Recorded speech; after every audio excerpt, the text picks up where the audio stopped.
Students, whatever homework is given to you, you have to submit it on the very next day between 8 am to 1 pm to the given WhatsApp number, and it is compulsory to submit your homework as your attendance will be marked on the basis of your submission. नमस्कार विद्यार्थी मित्रों, आज हम लोग standard 10th subject Hindi lesson जो है 12 number का उसको हम लोग आज पढ़ेंगे। एक नई शुरुआत।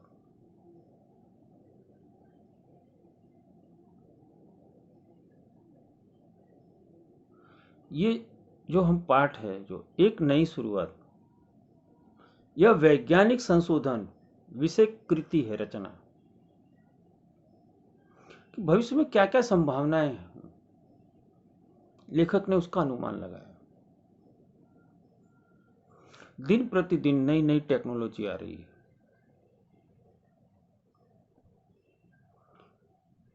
तो कुछ समय के पश्चात क्या हो सकता है, लेखक ने इस पाठ के या लेसन के माध्यम से हमें समझाने का प्रयत्न किया।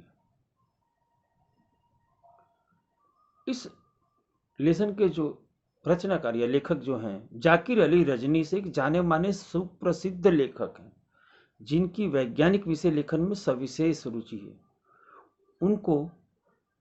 उनके जो है 4 वैज्ञानिक उपन्यास, 3 बाल उपन्यास, 18 बाल कहानी संग्रह सहित कुल 63 पुस्तकें प्रकाशित हो गई। इन्हें उत्कृष्ट लेखन के लिए विज्ञान कथा भूषण सम्मान, भारतेंदु हरिश्चंद्र पुरस्कार, सर्जना पुरस्कार सहित अनेक सम्मान प्राप्त हुए। हम जिस लेसन को पढ़ने जा रहे हैं, एक नई शुरुआत, वैज्ञानिक संशोधन विषय कृति है, रचना है। इस कृति में मानव देह को तरंगों में रूपांतरित करके, परिवर्तित करके, बदलकर अन्य स्थान पर भेजने की अत्याधुनिक टेक्निक और तत्संबंधी किए जाने वाले प्रयोगों का हैरत अंगेज वर्णन रोमांचक ढंग से प्रस्तुत किया है। यहां 2 वैज्ञानिकों की अद्भुत सिद्धि का वर्णन प्रस्तुत है।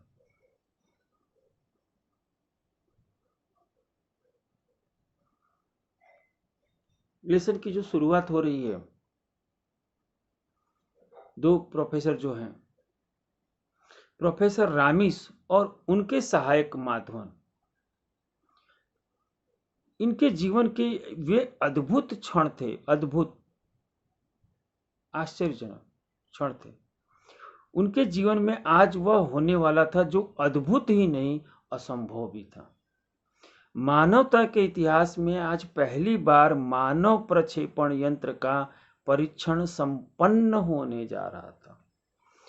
मानव प्रक्षेपण, मानव को एक जगह से दूसरी जगह फेंकने वाला, भेजने वाला, परीक्षण, परखने वाला, ये पूरा होने वाला था। 2 अति शक्ति, अब इसमें क्या क्या लगने वाले थे, तो 2 अति शक्तिशाली कंप्यूटर और द्रव्य विश्लेषण का अर्थ होता है छानबीन करना, खोज खबर करना, यंत्रों द्वारा निर्मित वह मानव प्रक्षेपण यंत्र 2 खंडों में विभक्त यानी अलग अलग था। यंत्र का एक भाग जो है वो प्रोफेसर की प्रयोगशाला यानी जहां रासायनिक प्रक्रियाओं की जांच पड़ताल की जाती, तथा दूसरा भाग जो है वहां से 500 मीटर दूर स्थित माधवन के घर में स्थापित किया गया था। प्रोफेसर रामिस ने कंप्यूटर पर अंतिम कमांड यानी आदेश देने के बाद गर्व से स्क्रीन का अर्थ होता है पर्दा की ओर देखा। उनका चेहरा एक विशेष प्रकार की आभा से दमक रहा था। आभा, चमक। कुछ ही पलों में कंप्यूटर ने प्रोसेस रेडी का सिग्नल दिया। प्रोफेसर रामिस ने अपने सहयोगी माधवन को फोन पर अलर्ट किया और धड़कते दिल के साथ कंप्यूटर चालित चेंबर में प्रविष्ट हो गए, और अगले ही क्षण मानव प्रक्षेपण यंत्र अपनी जटिल प्रक्रिया को संपादित पूरा करने में व्यस्त हो गया। दूसरे छोर पर बैठा हुआ माधवन दम साधे कंप्यूटर स्क्रीन पर आंखें गड़ाए हुए था। प्रोफेसर का शरीर अपने मूल तत्व जो है में विभक्त होकर बटना प्रारंभ हो गया था। बस अब कुछ ही क्षणों की बात थी, लेकिन इस समय माधवन को एक एक क्षण एक एक साल के बराबर लग रहा था। और इसी अंतराल अंतराल अर्थात दो बिंदुओं के बीच का स्थान या समय, सहसा उसके दिमाग में वह घटना कौंध गई जब वह प्रोफेसर रामिस से पहली बार मिला होता। वह ऐसा ही एक गर्म दिन था जब वह प्रोफेसर रामिस के जिगरी दोस्त आनंद मेहता की सिफारसी पत्र लेकर पहली बार उनके लैब में पहुंचा। उस समय वे अपने कंप्यूटर पर झुके हुए थे। माधवन का परिचय जानने के बाद प्रोफेसर रामिस ने सहर्ष उसे अपने साथ काम करने की अनुमति प्रदान कर दी। माधवन ने एक नज़र प्रोफेसर की कंप्यूटर पर डाली, पर जब उसे कुछ समझ में नहीं आया तो उसने पूछ ही लिया, सर, आनंद सर ने बताया था कि आप किसी विशेष खास प्रोजेक्ट परियोजना पर काम कर रहे हैं। प्रोफेसर रामिस ने माधवन के चेहरे की ओर देखा, जैसे वे यकीन कर लेना चाहते हो कि माधवन से अपने प्रोजेक्ट की बात शेयर की जा सकती है अथवा नहीं। ये जो व्यक्ति है जो मेरे नए इस प्रोजेक्ट के बारे में जो बात कर रहा है, ये कहाँ तक विश्वसनीय है? मैं अपने इस गुप्त मिशन के बारे में इससे बात कर सकता हूं या नहीं? उन्होंने एक लंबी सांस ली और फिर अपने ड्रीम प्रोजेक्ट मानव प्रक्षेपण यंत्र के बारे में माधवन को बताने लगे। प्रोफेसर की बातें सुनकर माधवन का मुंह आश्चर्य से खुला का खुला रह गया। आखिर जब उसे रहा न गया तो वह पूछ ही बैठा, सर, क्या वास्तव में ऐसा संभव है? प्रोफेसर रामिस ने माधवन की ओर ऐसे देखा जैसे कोई 10 साल का छोटा बच्चा हो प्रश्न कर रहा हो। वे बोले, क्यों नहीं भेजा जा सकता? कहते हुए प्रोफेसर रामिस एक क्षण के लिए रुके, पर माधवन की ओर से कोई प्रतिक्रिया का यानी किसी क्रिया के विरुद्ध में होने वाली क्रिया व्यक्त न होने पर वे रुके नहीं और उन्होंने अपनी बात आगे बढ़ाई। अरे भाई, ये तो तुमने 5वीं क्लास में ही पढ़ा होगा कि प्रत्येक वस्तु एक विशेष प्रकार के अणुओं से मिलकर बनती है। अणु है वो परमाणुओं से मिलकर बनते हैं और किसी भी परमाणु को आकार मिलता है उसके भीतर मौजूद इलेक्ट्रॉन, प्रोटॉन और न्यूट्रॉन के कारण। हाँ, ये तो बहुत सामान्य सी बात है। माधवन ने उनकी बात का समर्थन किया। यदि हमें किसी वस्तु की संरचना को समझना हो तो हम क्या करेंगे? हम उस वस्तु के अणुओं को, परमाणुओं का अध्ययन करेंगे। प्रोफेसर ने बातों का सिलसिला फिर आगे बढ़ाया। यह ठीक वैसे ही है जैसे किसी मशीन के अंदर के छोटे छोटे कल पुर्जे यानी जो उसके सामान पार्ट्स जो हैं की बनावट और उनके कार्य करने की विधि को हम समझें। माधवन मूर्तिवत बिना हिले डुले प्रोफेसर रामिस की बात सुन रहा। प्रोफेसर का वक्तव्य जारी रहा। उन्होंने बोलना चालू रखा। यह तो रही बनावट की बात। अब बात है कि किसी वस्तु को तरंगों के माध्यम से कहीं भेजने की बात है। तुम्हें तो मालूम ही है कि ऊर्जा कभी नष्ट नहीं होती। किसी प्रकार की कोई भी ऊर्जा समाप्त नहीं होती। हाँ, उसका स्वरूप परिवर्तित किया जा सकता है, बदला जा सकता है। जैसे उदाहरण, विद्युत ऊर्जा को यांत्रिक ऊर्जा, जैसे जो पावर सप्लाई है हमारे घर में आती है, उसको हम विद्युत ऊर्जा को लेते हैं लेकिन यांत्रिक ऊर्जा के रूप में परिवर्तित कर देते हैं। फैन चलाते हैं, लाइट हम चलाते हैं, वॉशिंग मशीन चलाते हैं। आणविक ऊर्जा को विद्युत ऊर्जा में। अब हम आणविक का अर्थ होता है अणु संबंधी ऊर्जा को उदाहरण के रूप में लेते हैं। यह ऊर्जा जो है यूरेनियम, थोरियम आदि तत्वों को तोड़कर प्राप्त की जा सकती है। आपस में इन्हें टकराकर, तोड़कर, इनके छोटे छोटे कणों को तोड़कर ऊर्जा प्राप्त की जाती है और इस काम के लिए परमाणु रिएक्टर काम में लाए जाते हैं। और इससे हम ये आसानी से समझ सकते हैं कि किसी भी वस्तु को उसके मूल तत्वों में तोड़ा जा सकता है और अगर किसी वस्तु को उसके मूल तत्वों में हम विभक्त कर सकते हैं, बांट सकते हैं, तोड़ सकते हैं, तो उन मूल तत्वों को आपस में हम जोड़कर उस तत्व को दोबारा भी मूल रूप में प्राप्त कर सकते हैं। हाँ, यह तो है, माधव ने उनकी बात का समर्थन किया। प्रोफेसर रामिस ने अपनी बात को आगे बढ़ाया, और तुम्हें यह भी मालूम है कि हमारा शरीर भी विभिन्न प्रकार के तत्वों से मिलकर बना हुआ है। हालांकि किसी वस्तु और जीवित प्राणी की संरचना में काफी अंतर होता है। संरचना यानी काफी अधिक अनेक अवयवों वाले जो में अंतर होता है, लेकिन जो बातें किसी वस्तु के बारे में लागू होती है वही बातें जीवित प्राणियों के बारे में भी लागू होती। अर्थात हम यह कह सकते हैं कि जिस प्रकार किसी वस्तु को उसके मूल तत्वों में विभक्त कर वापस उन तत्वों को जोड़कर उसके मूल रूप में पाया जा सकता है, उसी प्रकार जीवित प्राणी के साथ भी यह प्रक्रिया, यह कार्य किया जा सकता है। लेकिन यह दूसरी प्रक्रिया पहले के मुकाबले काफी जटिल है, मुश्किल है, असंभव नहीं है, श्रम साध्य होगी। श्रम करके, परिश्रम करके इसे हम साध सकते हैं, कर सकते हैं। कहते हुए प्रोफेसर रामिस ने एक लंबी सांस ली। प्रोफेसर की बात सुनकर माधवन सम्मोहन की अवस्था में आ गया।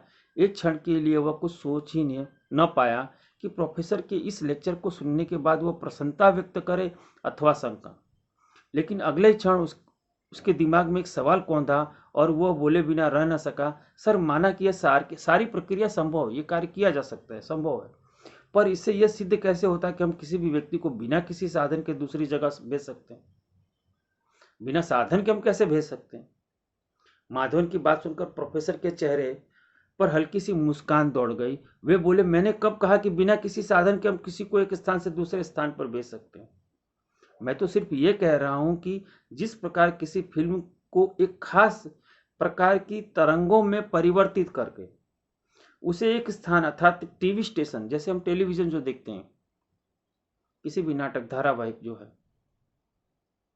को उस टेलीविजन स्टेशन से प्रसारित किया जाता है और हम अपने रिसीवर में लेकर उसे टेलीविजन में देखते हैं। एक स्थान अर्थात टीवी स्टेशन से प्रक्षेपित कर दूसरे स्थान यानी टीवी सेट पर हम उसको घर पर प्राप्त कर लेते हैं। उसी प्रकार हम पहले किसी वस्तु अथवा व्यक्ति को पहले उसके मूल तत्वों में विभक्त कर दें, बांट दें, फिर उन तत्वों को एक विशेष प्रकार की तरंगों में हम परिवर्तित कर दें, बदल दें, और फिर एक स्थान से दूसरे स्थान पर उसे भेज दें। और जहां पर इन तरंगों को ग्रहण किया जाएगा वहां तरंगों को वापस मूल तत्वों में परिवर्तित करके उसके मूल रूप में पुनः बदल लिया जाएगा। और तभी अचानक माधवन की तंद्रा जो है, ये जो सोच रहे थे, वो भंग हो गई। कारण था मानव प्रक्षेपण यंत्र से जुड़े पावर सप्लाई बॉक्स से उठने वाला धुआं। यह देखकर माधवन हक्का बक्का रह गया। उसने मॉनिटर पर एक उड़ती सी नजर डाली। प्रोफेसर रामिस का शरीर तरंगों में परिवर्तित होकर प्रक्षेपण यंत्र यानी एक जगह से दूसरी जगह जो भेजा जाता है उस यंत्र के रिसीवर की ओर चल पड़ा था। लेकिन अचानक ये दुर्घटना हो गई। माधवन का शरीर पसीने से नहा उठा। इससे पहले कि वह कुछ करता, कमरे का पावर सप्लाई ऑफ हो गया, बंद हो गया। माधवन के हाथ पैर फूल गए। उसकी समझ में ही नहीं आ रहा था कि वह क्या करे और क्या नहीं। उस समय सिर्फ यंत्र की रडार प्रणाली जो है उससे जुड़ा कंप्यूटर ही काम कर रहा था।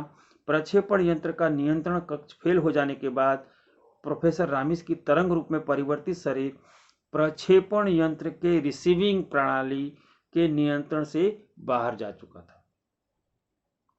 लेकिन सुकून की बात यह थी कि तरंगों में परिवर्तित प्रोफेसर के शरीर की स्थिति कंप्यूटर पर प्रदर्शित हो रही थी। कहां जा रहा है उनका शरीर, वो उस कंप्यूटर पर दिखाई दे रहा था। मानव प्रक्षेपण यंत्र की दूसरी इकाई जब ठप हो जाने के कारण, पावर सप्लाई बंद हो जाने के कारण, प्रोफेसर रामिस का तरंग रूप स्वरूप जो है अपनी गति खो बैठा कि किस दिशा में जाना है, उसको भेजना है, वो खो बैठा। और वह हवा के बहाव के साथ प्रयोगशाला के पीछे बहने वाले नाले की ओर उड़ चला, जिसे हम प्रक्षेपित करने था, किसी एक दिशा में हमें भेजना था। वहां न जाकर हवा के साथ बह गया और नाले की तरफ चला गया। नाले के किनारे बनी हुई झुग्गियों के बाहर काफी चहल पहल थी। वहां पर अभी अभी शराब पीकर आए दो लोग आपस में गाली गलौज कर रहे थे। पास में चेचक चिकन पॉक्स जो है दो मरीज लेटे हुए थे और उनसे थोड़ी दूर पर बैठे बच्चे खाना खाने की जिद कर रहे थे। उनकी माँ पास में जल रहे चूल्हे की गीली लकड़ियों से जूझते हुए अपने बच्चों को बुरी तरह से डांट रही थी। ये मित्रों, ये हमारे भारत देश का दृश्य है। एक तरफ हम काफी उन्नति कर रहे हैं, लेकिन दूसरी तरफ जो है सिक्के का जो दूसरा जो पहलू है वो काफी विषम है।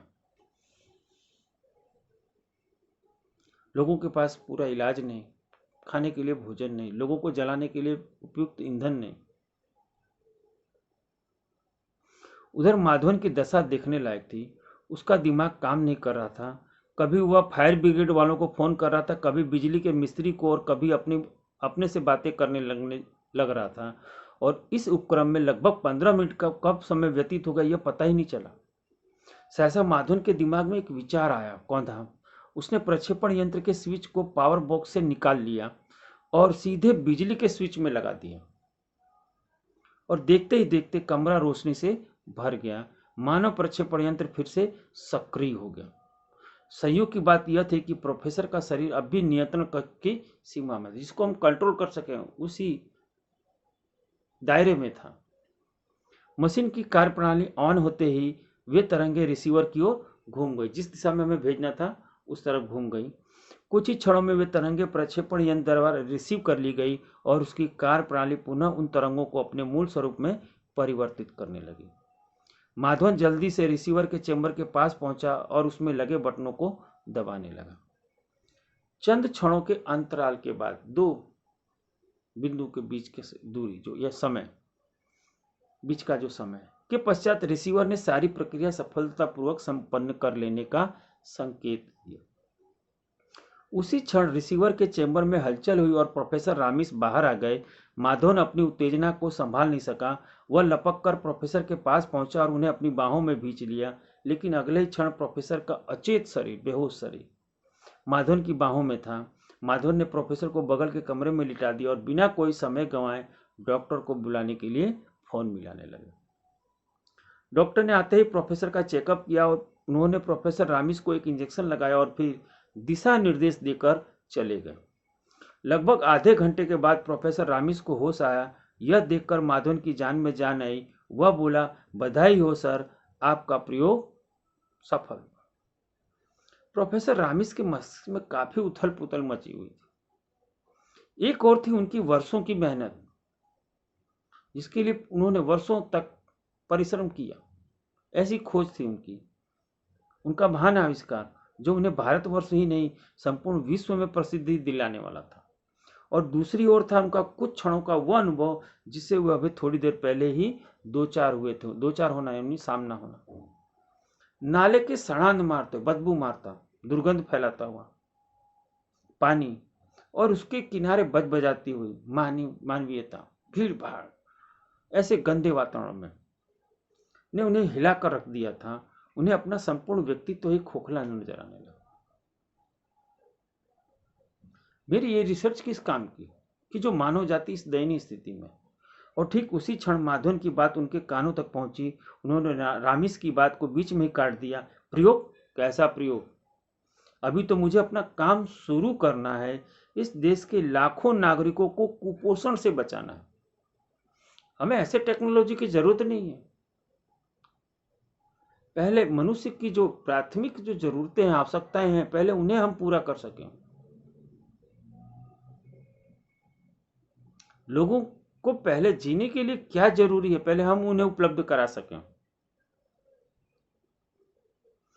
इस देश के लाखों नागरिकों को कुपोषण से बचाना है। उनके जीवन की जो न्यूनतम छोटी से छोटी सुविधाएं जो हैं वो उपलब्ध करवानी है। यह बहुत बड़ा काम है और अभी तो इसकी शुरुआत होनी भी शेष है। कहते हुए प्रोफेसर रामिस खड़े हुए और कमरे से बाहर निकल गए। माधवन हैरान परेशान उनके पीछे भागा। वह यह समझ भी कैसे सकता था कि इस दुर्घटना के दौरान प्रोफेसर रामिस पर क्या बीती थी और किन हालत में वह इतना बड़ा फैसला लेने में सक्षम हुआ। दोस्तों, होना भी यही चाहिए कि हमारे देश में अधिकतर जो जनसंख्या है उनकी प्राथमिकता क्या है, उनकी आवश्यकता क्या है, उस आधार पर रिसर्च हो, न कि दुनिया को दिखाने के लिए। दुनिया को दिखाने से हमें कुछ प्राप्त होने वाला नहीं।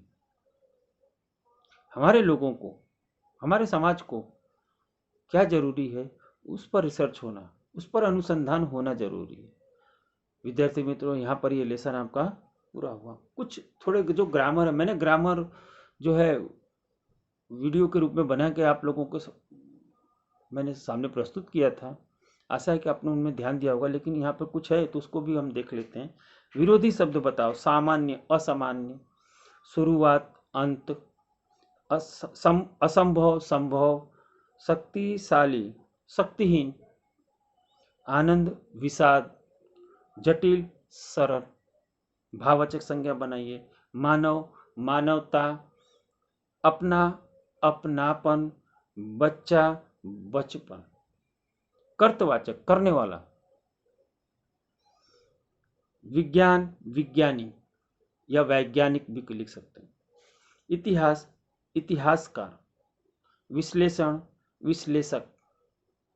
Command, commander. विशेषण, जो उसकी विशेषताओं को बताता हो। शरीर, शारीरिक। क्षण, क्षणिक। आनंद, आनंदित। वास्तव, वास्तविक। तो ये विद्यार्थी मित्रों, आप लोगों का जो ये 12 नंबर का जो लेसन है यहाँ पर पूरा होता है। आप सभी लोग इसके जो स्वाध्याय है उस स्वाध्याय को हिंदी की टेक्स्ट बुक में लिखिएगा।